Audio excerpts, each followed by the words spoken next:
Chers amis internautes, amis fidèles lecteurs de News Basket Bay Africa, bonjour, bonsoir. Nous sommes aujourd'hui dans notre 7e chronique spéciale Afrobasket 2017.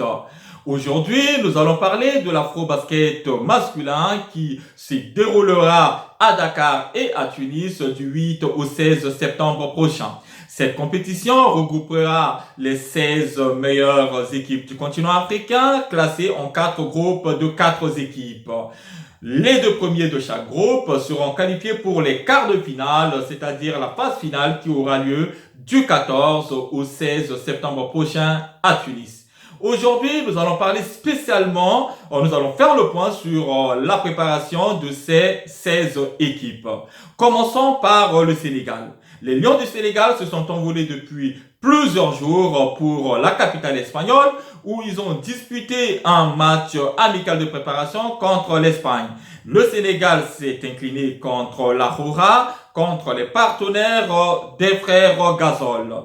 Sachant que le Sénégal n'a pas encore enregistré la présence de Gorgui Dieng qui attend encore l'autorisation, c'est-à-dire le feu vert de sa franchise, les Minnesota Timberwolves, avant de rejoindre ses partenaires. Il faut savoir que les joueurs évoluant en NBA sont soumis à des clauses très strictes quand il s'agit de revenir pour évoluer sous les couleurs de leur équipe nationale. Il faut remplir de nombreuses conditions, en commençant par le paiement des frais d'assurance. Ce n'est pas là le problème pour la fédération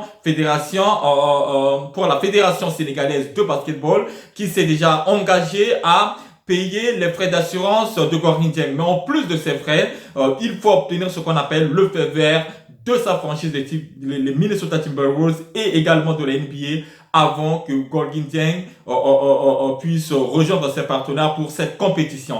Donc, les Sénégalais attendent encore l'arrivée de Gorgui Dieng, mais en même temps, l'équipe peut compter sur ses meilleurs atouts parce que le Sénégal ne manque pas de talent et le Sénégal a des sérieux arguments à faire valoir lors de ce championnat d'Afrique. Les Sénégalais sont toujours en préparation à ce jour en Espagne et cette préparation prendra fin dans une semaine. Après, les Lions vont regagner Tunis où ils affronteront la Tunisie en match amical, également le Mali et bien d'autres équipes nationales africaines. Voilà ce qu'on peut dire sur l'équipe nationale sénégalaise. Quant à la Tunisie, qui a bouclé 3 semaines de préparation ponctuées par de nombreux matchs amicaux contre des sérieux pays européens comme la France, comme la Belgique et l'Espagne. Les Tunisiens sont de retour à Tunis où ils viennent d'entamer leur 3e phase de préparation, toujours sans leur superstar Salah Mejri. Il faut savoir que Salah Mejri a été touché au genou gauche. Et selon le dernier test, selon les derniers examens effectués dans la capitale allemande le 15 août dernier, les nouvelles ne sont pas bonnes, si bien que les Dallas Mavericks ont décidé de maintenir leur joueur, ont décidé de ne prendre aucun risque, si bien que Salah Mejri sera privé de l'Afro-Basket 2017. C'est une première pour lui parce que Salah Mejri a toujours honoré les couleurs du 5 national depuis sa première participation au championnat d'Afrique en 2009. En 2011, il a été sacré champion d'Afrique pour la première fois dans l'histoire avec le 5 national, la même année où il a été élu MVP de la compétition.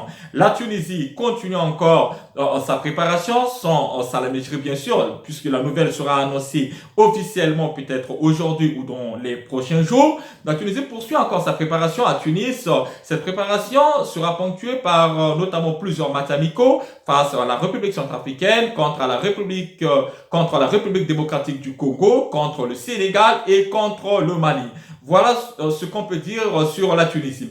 Quant à la République centrafricaine où la présélection s'est envolée il y a de cela quelques jours pour la capitale tunisienne, l'équipe nationale centrafricaine sera privée du pivot américain naturalisé centrafricain James Smith, qui vient d'annoncer officiellement son forfait pour le championnat d'Afrique, parce que James Smith évolue dans le championnat chinois et actuellement le club dans lequel évolue James Smith est troisième du championnat chinois, si bien que le club va disputer les playoffs du championnat chinois en fin août, si bien que James Smith ne pourra pas se libérer pour le championnat d'Afrique 2017. Il déclare ainsi forfait, mais les Centrafricains peuvent compter sur l'arrivée tant attendue de leur superstar Romain Sato, qui, selon nos informations, a laissé entendre qu'il pourrait rejoindre ses partenaires à Tunis dans les prochains jours. Voilà la bonne nouvelle du côté centrafricain. Faut savoir que Sato a été absent du championnat d'Afrique depuis de nombreuses années, depuis sa dernière participation, notamment en 2009 à Tripoli, où il a été élu meilleur marqueur et meilleur ailier du tournoi. Donc, Romain Sato pourrait faire son arrivée dans les prochains jours au sein de l'équipe nationale centrafricaine. Une information que nous avons obtenue auprès de la direction technique nationale. Voilà ce qu'on peut dire sur le dossier Romain Sato. Les Fauves présents à Tunis attendent également l'arrivée de joueurs cadres comme Michael Mokongo, comme Destin Damachoua, comme Timi Dimrabaye, pour ne citer que cela. Le meneur arrière Yannick Zaché s'est déclaré forfait, sans oublier Maxime Ziaveni. Donc, si Romain Sato venait à faire son arrivée au sein de l'équipe nationale centrafricaine et que l'équipe se prépare au mieux puisque elle va affronter dans les prochains jours l'équipe nationale tunisienne en match amical, si l'équipe se prépare au mieux, il n'y a pas de raison que les Fauves n'atteignent pas l'écart de finale, même s'ils seront en concurrence directe avec le Maroc et l'Ouganda dans ce groupe, puisque l'Angola part largement favori. Les Angolais, justement. Les Angolais viennent de revenir à Luanda après 2 semaines de préparation, notamment en Chine. Et l'entraîneur-chef angolais a arrêté une liste de 13 joueurs. Dans cette liste de 13 joueurs, on note notamment la non-sélection de Milton Barros, qui a disputé les 3 derniers championnats d'Afrique avec les Angolais. Les Angolais, vice-champions d'Afrique, visent notamment un retour sur la première marche du podium continental. L'Angola, c'est la nation la plus titrée du continent. L'Angola a toujours dominé le basket africain par le passé, même encore récemment, malgré leur défaite en finale d'il y a 2 ans contre le Nigeria. L'Angola a des sérieux atouts à faire valoir lors de ce championnat d'Afrique quand on sait que l'effectif présenté par les Angolais ont la même ossature du dernier Afrobasket avec le meneur expérimenté qui évolue avec le Benfica Lisbonne, sans oublier des joueurs comme Yannick Moreira, des joueurs comme Eduardo Menga. Donc l'Angola a des sérieux atouts à faire valoir dans cette compétition. Donc on peut regretter l'absence de Milton Barros, mais le coach angolais a fait son choix. Donc on attend l'Angola au moins sur le podium cette année. Pourquoi pas chercher à détrôner le Nigeria. Quant à la sélection nationale nigériane, le Nigeria, c'est le silence total. Depuis la nomination de leur nouvel entraîneur qui succède ainsi à l'Américain William Voigt, qui a conduit les Tigers vers leur premier titre continental il y a 2 ans à Tunis, toujours silence radio du côté de la Fédération nigériane de basketball, qui ne communique aucune information ni sur la liste préliminaire de l'équipe, ni sur le calendrier de préparation. Mais selon nos informations, la plupart des joueurs cadres se seraient rebellés contre le limogeage surprise de l'entraîneur américain qui, faut-il le rappeler, a offert le titre continental pour la première fois de l'histoire au Nigeria. Donc, Will Voigt a été limogé à la surprise générale par la Fédération nigériane de basketball et ce limogeage aurait suscité beaucoup de réactions de la part des joueurs cadres comme Al-Farouk Aminu, l'intérieur nigérian qui évolue avec les Portland Trail Blazers en NBA. Voilà ce qu'on peut dire sur le Nigeria. Le Nigeria qui nourrit bien sûr de grandes ambitions car le Nigeria devra défendre son titre à Tunis en septembre prochain. Mais jusque-là, l'équipe n'est pas encore prête et il y a de bonnes raisons de s'inquiéter car le temps presse pour les Tigers du Nigeria. On espère que l'équipe sera constituée très rapidement et pourra rebondir en septembre prochain à Tunis. Mais ce sera très compliqué au Nigeria de défendre son titre quand on sait que des équipes favorites comme le Sénégal, comme la Tunisie, comme l'Angola sont déjà très en avance dans leur préparation.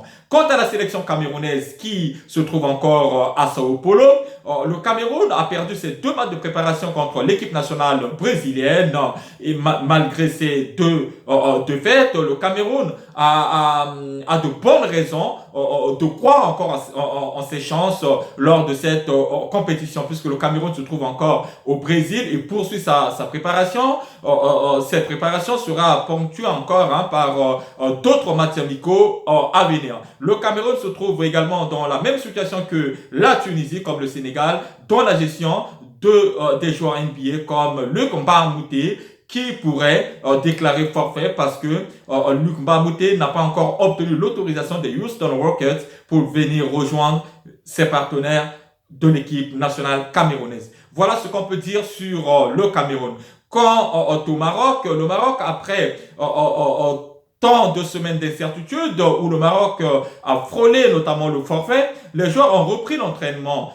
L'équipe a entamé enfin sa préparation pour le championnat d'Afrique à Salé.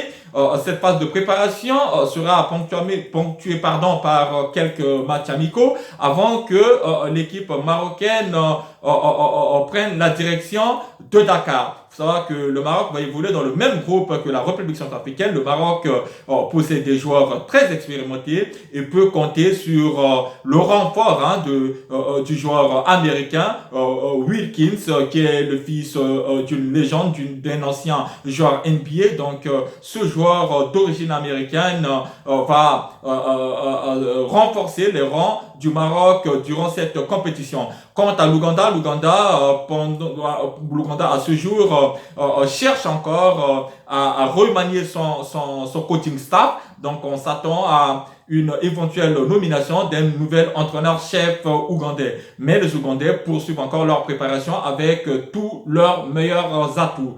Quant à la sélection rwandaise qui poursuit encore sa préparation, toujours dans la capitale rwandaise de Kigali, leur meilleur joueur, leur top scoreur, meilleur marqueur,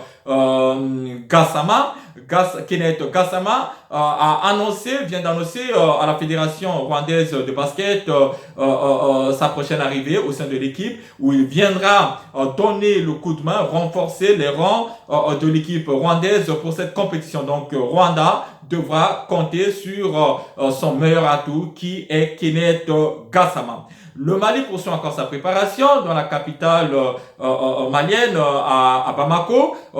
Donc, on n'a pas plus d'informations. Quand on aura plus d'informations sur le Mali, on vous le donnera. Tout ce qu'on sait, c'est que le Mali a déjà entamé sa préparation à Bamako. L'Afrique du Sud a entamé sa préparation aujourd'hui, ce mercredi, à Johannesburg. Donc, les Sud-Africains n'ont pas enregistré l'arrivée des joueurs expatriés, donc ils feront comme les années précédentes avec des joueurs évoluant dans le championnat sud-africain. Quant à la Côte d'Ivoire, le regroupement n'est pas encore à l'ordre du jour. On vous a annoncé lors de notre précédente chronique que les joueurs ivoiriens, les joueurs cadres qui ont boycotté l'Afrobasket 2015 ont annoncé leur retour au sein de l'équipe nationale. Il faut savoir que c'était pour des raisons de versement de primes que les joueurs, la plupart des joueurs cadres dont Solo Diabaté Koné ont boycotté l'équipe. Donc ils ont annoncé leur retour. Mais jusque-là, la fédération ivoirienne de basket n'a communiqué aucune liste préliminaire,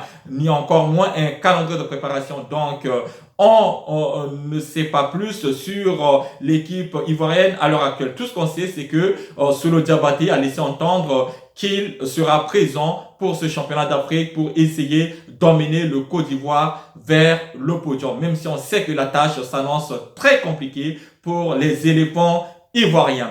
Quant à l'équipe nationale égyptienne, le coach Juan Orenga, qui devrait conduire les éléphants à ce championnat d'Afrique, va être remplacé, mais on attend encore le nom du nouvel entraîneur, même si on sait que le contrat de Juan Orenga prendra fin le 31 août prochain. C'est très dommage pour les Pharaons, même si on sait déjà que les Pharaons sont déjà en difficulté puisque leurs meilleurs atouts, la plupart de leurs jeunes joueurs qui évoluent dans les universités américaines ne pourront pas se libérer pour la compétition en raison du calendrier. Ça va que bientôt, ce sera la rentrée universitaire aux États-Unis. Donc, la plupart des joueurs africains qui évoluent dans les universités américaines, notamment en NCAA, ne pourront pas se libérer pour ce tournoi continental.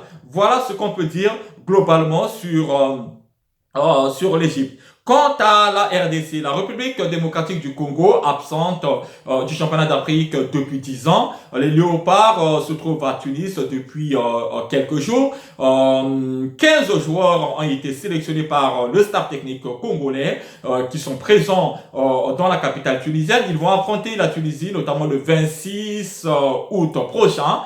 Ils affronteront la Tunisie en match de préparation. Niveau organisation, la RDC n'a rien à se reprocher puisque l'équipe ne cache pas ses ambitions. L'équipe montre clairement qu'elle veut frapper un grand coup à Tunis en septembre prochain. Voilà, surtout que le Nigeria accuse un retard conséquent. Donc, les Congolais ont de bonnes raisons d'y croire. Voilà ce qu'on peut dire sur l'équipe nationale congolaise, qui, faut-il le rappeler, le forfait de leurs deux superstars NBA, Bismack Biyombo et Emmanuel Mudiay, est devenu maintenant officiel. Bismack Biyombo et Emmanuel Mudiay ne participeront pas à l'Afrobasket 2017 avec la République démocratique du Congo. Quant à la Guinée, bien évidemment, pourrait compter sur des joueurs expérimentés, ces joueurs expérimentés, 3 joueurs qui viendront pour renforcer les rangs de la Guinée en vue de cette compétition.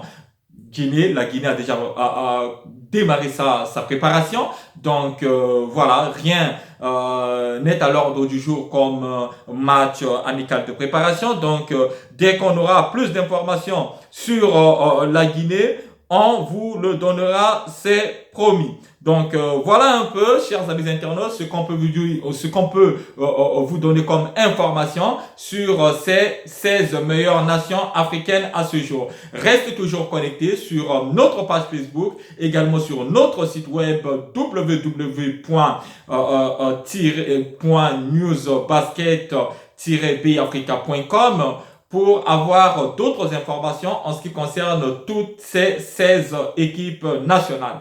Mais en attendant, prenez du plaisir avec le championnat d'Afrique féminin qui, elle, se poursuit toujours à Bamako avec le grand choc qui opposera aujourd'hui le Sénégal au Nigeria. L'équipe qui remportera ce duel sera à la tête du groupe B. C'est la finale avant l'heure entre ces deux géants africains. Il faut savoir que le Sénégal est le tenant du titre. Le Nigeria a été médaillé de bronze il y a 2 ans au Cameroun. Donc, en attendant, chers amis internautes, restez toujours connectés. Profitez de l'Afrobasket féminin. Soutenons nos filles parce que c'est important de soutenir le basket africain en général. Vive le basket féminin, vive le basket masculin, vive le basket africain. À très bientôt. Rendez-vous vendredi pour notre prochaine chronique. On vous aime très fort et on vous embrasse. Ciao, ciao.